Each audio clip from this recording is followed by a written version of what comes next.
তাই আজকের আলোচনার ছোট্ট একটা টপিক আমি শিরোনাম ঠিক করেছি, আমাদের জীবনে, সমাজ জীবনে, ধর্মীয় জীবনে, রাষ্ট্রীয় জীবনে ঐক্যবদ্ধ থাকার গুরুত্ব। এবার আওয়াজ করে পেকুয়ার ভাইয়েরা বলেন, আমরা ঐক্যবদ্ধ জীবনযাপন করতে চাই কি চাই না? আল্লাহ তাআলা সে নির্দেশনাই দিচ্ছেন।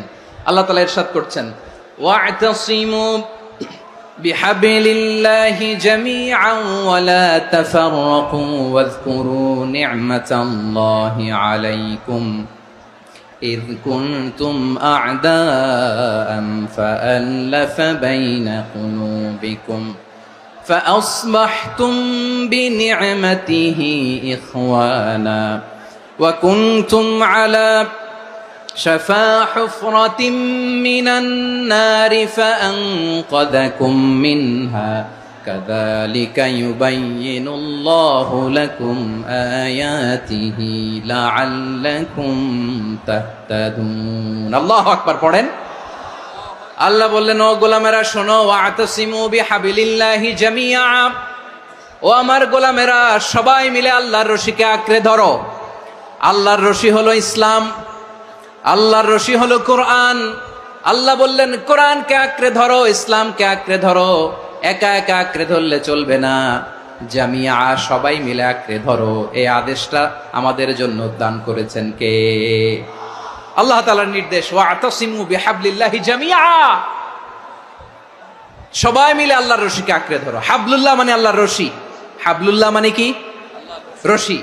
এই হাবলুল্লাহ আল্লাহর রশি বা আল্লাহর রজ্জু দ্বারা উদ্দেশ্য হচ্ছে ইসলাম। আল্লাহর রশি দ্বারা উদ্দেশ্য কি? তাফসিরে অনেক ব্যাখ্যা এসেছে। এরকম পরিস্থিতিতে তাফসিরের সূক্ষ্ম সূক্ষ্ম বিষয়গুলো আমরা শোনাতে চাই, কিন্তু পরিবেশ হয়ে ওঠে না। আল্লাহর রজ্জু বা আল্লাহর রশি দ্বারা উদ্দেশ্য হচ্ছে ইসলাম। আল্লাহর রজ্জু বা আল্লাহর রশি দ্বারা উদ্দেশ্য হচ্ছে কোরআন। কারণ কোরআন আমাদেরকে ঐক্যবদ্ধ করে, ইসলাম আমাদেরকে ঐক্যবদ্ধ করে। চিল্লায় বলেন ঠিক কিনা?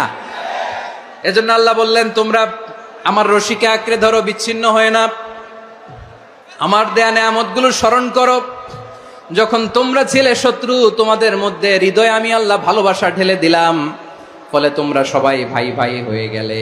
তোমরা সবাই ছিলে জাহান্নামের কিনারায়, জ্বলন্ত অগ্নিকাণ্ডের পাশে। আমি আল্লাহ দয়া করে ঈমানের বদৌলতে তোমাদেরকে আগুন থেকে ফেরালাম।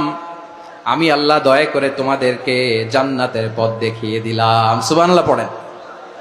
এমন পথ দেখালাম যেই পথ তোমাদেরকে জান্নাতে নিয়ে যাবে, পথের দিশা তোমরা পাবে। লাআল্লাকুম তাহতাদুন। প্রিয় ভাইরা, তাহলে আমাদের যে ঐক্যবদ্ধ থাকতে হবে, এই নির্দেশটা কার?